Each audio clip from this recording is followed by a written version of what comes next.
यदा यदा ग्लानिर्भवति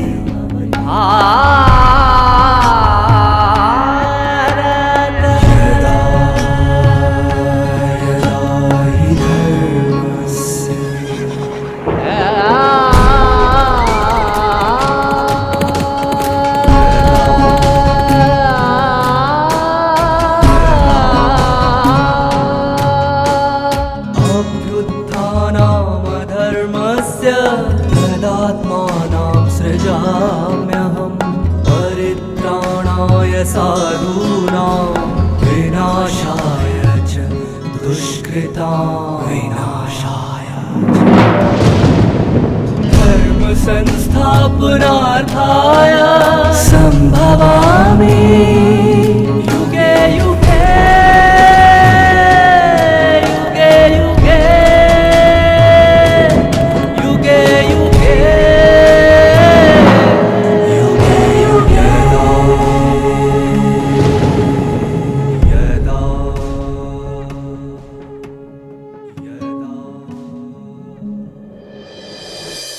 सदियों से मनुष्य के लिए भक्ति, पूजा पाठ एवं दान पुण्य का लक्ष्य मुक्ति की प्राप्ति माना परमात्मा में लीन हो जाना ही रहा है। जब हम आत्मस्मृति में स्थित होकर परमात्मा को याद करते हैं तो परमात्म प्रेम की शक्ति से हम स्वयं में निहित अनादि गुणों और शक्तियों को जागृत कर पाते हैं। आत्मा इस निरंतर अभ्यास से परमात्मा के रूप के समान बन जाती है,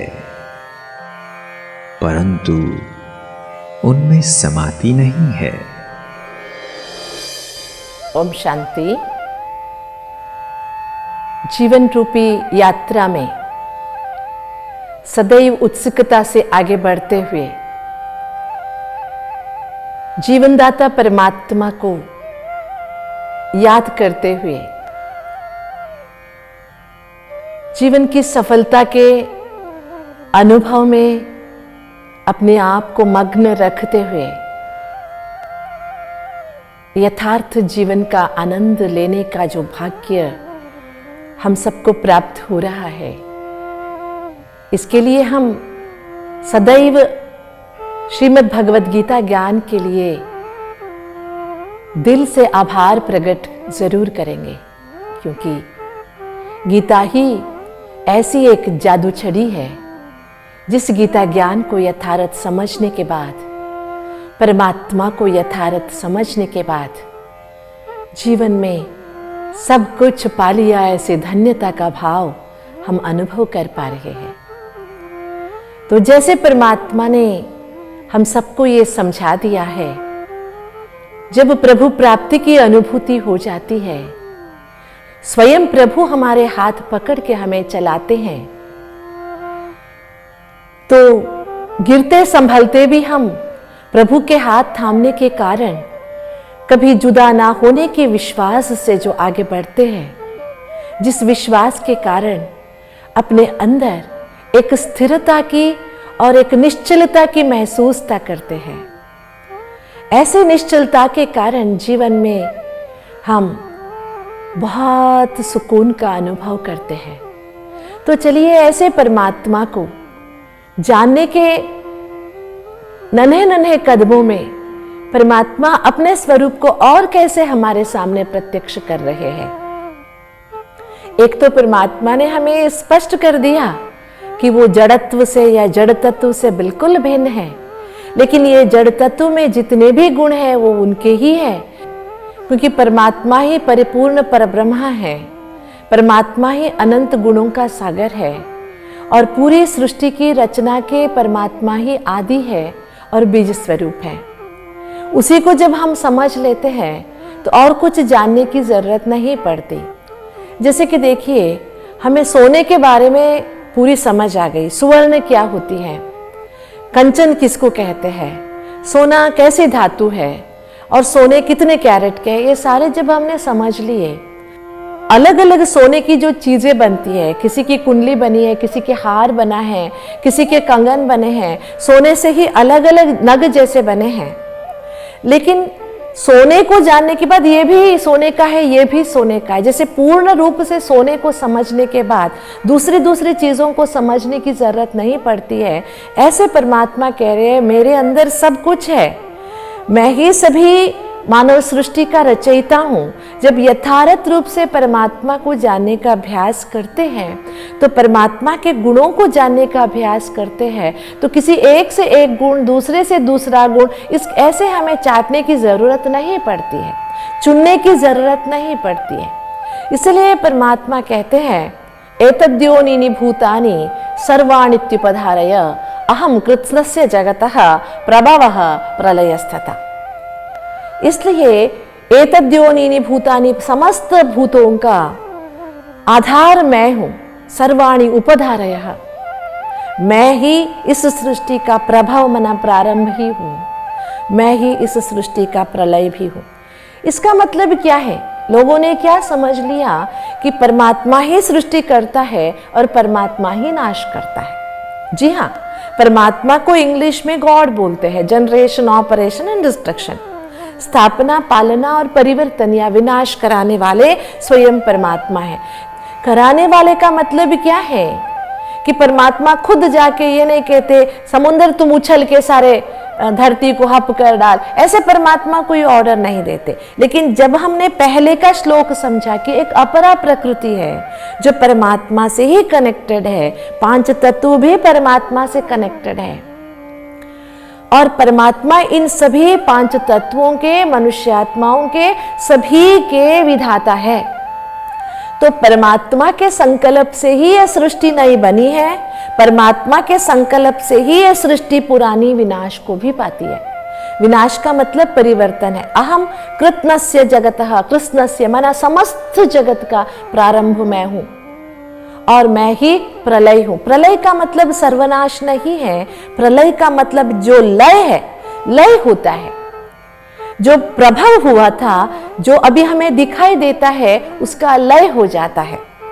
जो हमारे सामने अब दिख रहा है वो नहीं रहेगा और जो परमात्मा बसाना चाहते हैं वो वहां स्थित हो जाता है। और यहां मैं ये स्पष्टता क्यों दे रही हूं कि परमात्मा अविनाशी है, He is eternal and immortal. Soul is eternal and immortal. And the nature is also eternal and immortal. परमात्मा की रचना, ये जो प्रकृति है ये भी शाश्वत है, परिवर्तनशील जरूर है लेकिन नाशवान नहीं है। इसी के आधार से ही तो मनुष्य के जीवन के अंदर का भय निकल के चला जाता है। मनुष्य अपने आप में विश्वस्त हो जाता है, अपने आप में विश्वास रख पाता है और किसी दूसरे पे भी वो विश्वास रख सकता है। इसलिए प्रलय का मतलब ये नहीं है कि सर्वनाश हो गया, कुछ भी नहीं रहा, ऐसे नहीं होता है। जो अभी सामने दिखाई दे रहा है उसका नाश हो जाता है, जिसको प्रलय कहते हैं। और इसकी जो पुष्टि आगे के श्लोक में हमें मिलती है कि मत्तः परतरम नान्यत् किंचिदस्ति धनंजय मयि सर्वमिदं प्रोतम सूत्रे मणिगणा इव। मत्तः परतरम नान्यत्, मेरे से बढ़कर या मेरे से अलग कुछ भी नहीं है। कैसे मैं और आपका संबंध है, मैं आप में हूं, आप मेरे में हो, ऐसे नहीं है। जैसे अलग अलग मणियों को एक ही सूत्र में, एक ही धागे में पिरोया जाता है तो एक हो जाते हैं ना। समग्रता कैसी है, हम सब एक कैसे हैं कि हम सब मनुष्यात्माएं अभी शरीर में हैं, लेकिन जब हम अनादिकाल में परमधाम में थे, हम मणि के रूप में एक सूक्ष्म आत्म ज्योति के स्वरूप में थे, लेकिन हम सब का आपस का संबंध था क्योंकि हम सब परमात्मा की संतान थे। तो हम सब परमात्मा नाम के सूत्र में बंधे हुए हैं। जो हम अलग अलग जाति, धर्म, भाषा, देश के कारण टुकड़े टुकड़े हो गए हैं, लेकिन यहाँ कितनी अच्छी वास्तविकता और अविनाशी सत्यता परमात्मा बोल रहे हैं कि हम आत्माएं मत्त परतरम नान्यत किंचिदस्ति धनंजय, ये कोई अलग अलग है ही नहीं। मैं सर्वमिदं प्रोतम, मैं एक सूत्र के मुआफिक हूं। सूत्र में सारे मणि पिरोए हुए हैं। मानो मणि का अपना अस्तित्व भी है, मणि अलग भी है और मणि साथ भी है।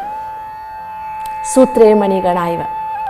भाषा अलग हो सकती है, देश अलग हो सकता, वेश अलग हो सकता, खान पान अलग हो सकते, देश अलग हो सकता है। ये स्थूलता में है, जब हम स्थूल प्रकृति में आए।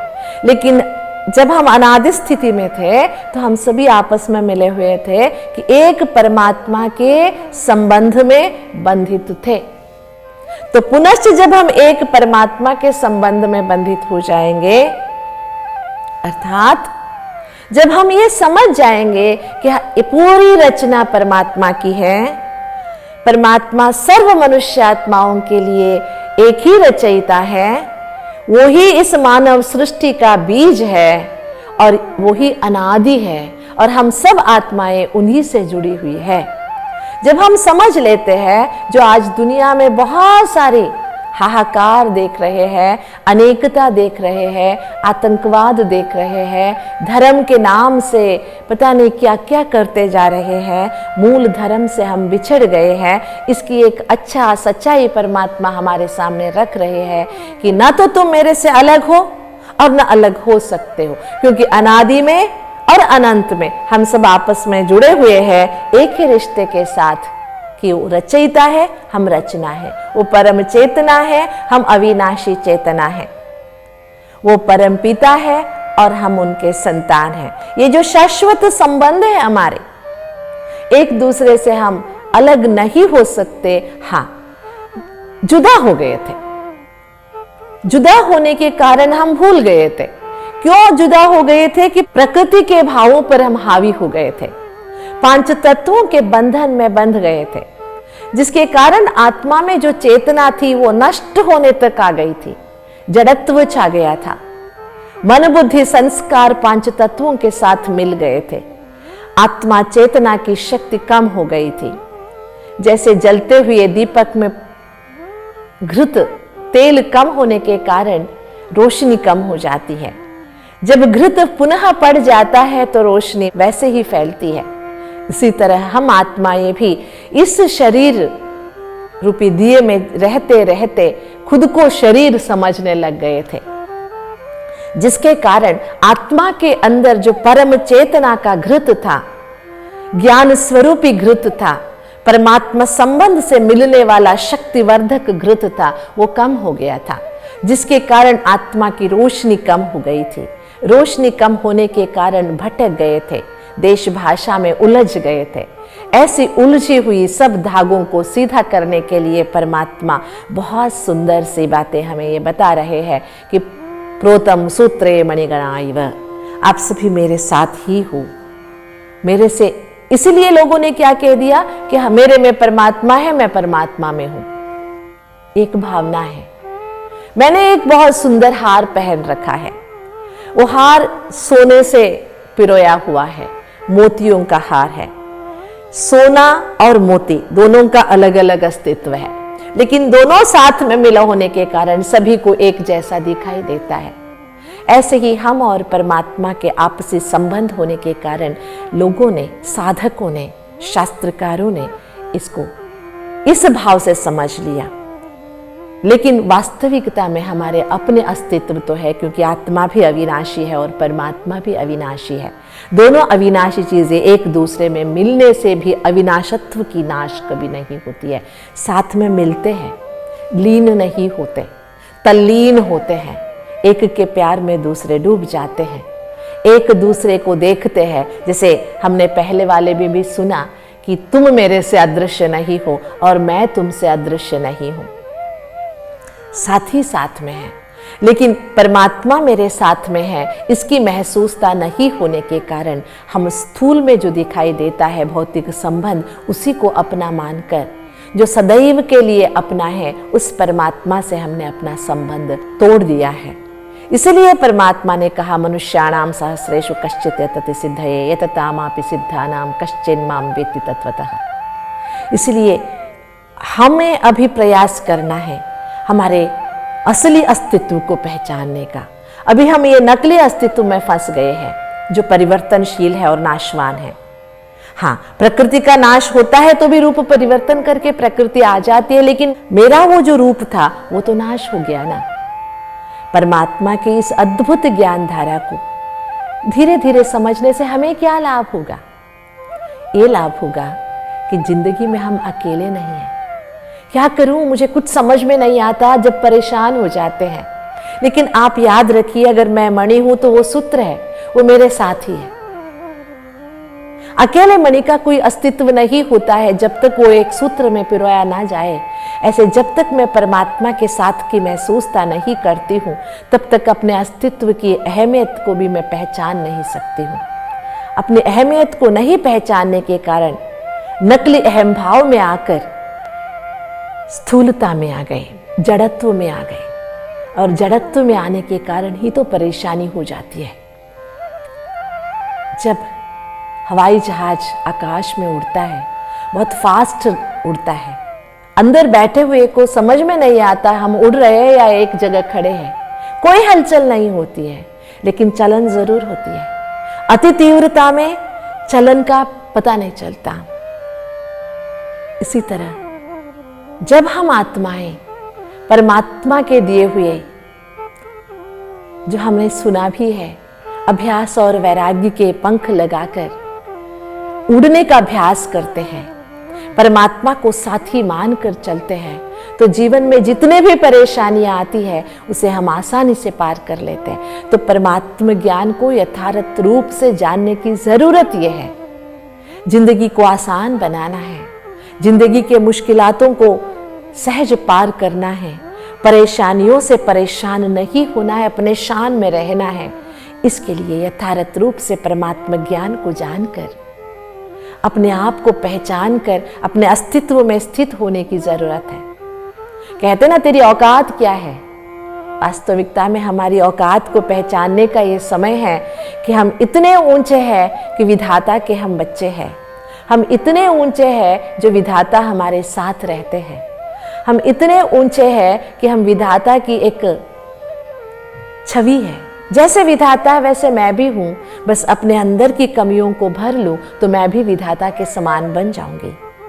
इसी खुशी के साथ, इसी लगन के साथ अगर हम आगे बढ़ेंगे तो ये जो गीता ज्ञान है इसका सफल इस्तेमाल होगा। गीता ज्ञान का वर्तमान जीवन में उपयोगिता यही है। जैसे घर में एक अलग से भगवान के लिए मंदिर बना रखते हैं और कुछ भी खा लेते हैं, कुछ भी बात कर लेते हैं, दूसरे जगहों में जाके मंदिर में कुछ भी नहीं करना, ऐसे हमने भी भगवान को अपने से अलग कर दिया, जिसके कारण ही जिंदगी बहुत कठिन महसूस हो रही है। ऐसे नहीं कीजिए। आपका घर ही मंदिर बन जाए। जैसे मंदिर के अंदर ऐसी वैसी चीजें नहीं लेके जाते, जूते पहन के नहीं जाते, गंदे वस्तुओं का इस्तेमाल नहीं करते, इसी तरह घर को भी अगर मंदिर बना लेते हैं तो हमारे साथ सदैव परमात्मा के अस्तित्व की महसूसता करते हैं। तो घर जब मंदिर बन जाएगा, अच्छी सोच चलेंगे, शक्ति महसूस होगी, पॉजिटिव एनर्जी से घर भरपूर होगा, तो न बीमारी होगी, न झगड़ा होगा, न संघर्ष होंगे, न मनमुटाव होगा, तनाव तो होगा ही नहीं। तो कितना सरल तरीका है। कहीं मंदिर बनाने के बदले घर को मंदिर बनाने के बारे में सोचिए। घर को मंदिर बनाने के लिए अपने मन को मंदिर बनाने के बारे में सोचिए। शरीर एक मंदिर है, इसमें मैं आत्मा विराजमान हूँ और मेरे साथ सदैव परमात्मा स्मृति है, जिसके कारण जहां मैं रहता हूँ वह भी मंदिर है। हम जो खाना बनाते हैं वो परमात्मा के लिए भोग बना रहे हैं, नैवेद्य के लिए बना रहे हैं। हम जिससे भी बात करते हैं ये सोचिए कि परमात्मा के बच्चे से हम बात कर रहे हैं। जी हाँ, होगा, लेकिन जैसे पहले सुना था, शनय शनय, धीरे धीरे, थोड़ा थोड़ा करते करते हमें ये महसूसता होगी कि मेरे हर कदम में परमात्मा साथ दे रहे हैं। तो इसी महसूसता को कायम रखने से जीवन जो हर घड़ी हमें एक उलझी हुई घुट्टी लगती है वो सुलझी हुई लग जाएगी। तब मन की सारी परेशानियां समाप्त हो जाएंगे। जो आज हम मुस्कुराने के लिए पैसे देकर कोई सिनेमा थिएटर में जाते हैं, उसका ज़रूरत नहीं पड़ेगा, क्योंकि सदैव मन मुस्कुराता रहेगा, चेहरे पे मुस्कुराहट बनी रहेगी और घर में खुशी का माहौल बना रहेगा। तो क्या करना पड़ेगा? यथार्थ ज्ञान को समझना पड़ेगा। अध्यात्म इतना गहरा, इतना कठिन नहीं है। अध्यात्म के बिना जीवन ही नहीं है। इसकी महत्व को जब हम समझ लेंगे तो जीवन बहुत बहुत वरदान पूर्ण महसूस होगा हमें। इस गीता ज्ञान चिंतन माला में हमारा उद्देश्य यही है कि परमात्मा इतनी बड़ी वस्तु भी नहीं है जो हमारे समझ से परे हो, या इतने नेग्लिजिबल वस्तु भी नहीं है जिसकी हम उपेक्षा करें, लेकिन परमात्मा हमारे जीवन के एक अनिवार्य आधार है, जिसके आधार से हम हैं और उनके आधार से हमारा जीवन है। जो पुनः मैं याद दिलाना चाहूंगी कि भौतिक जन्म तो माँ बाप से मिलता है, लेकिन जीवन दाता स्वयं परमात्मा है।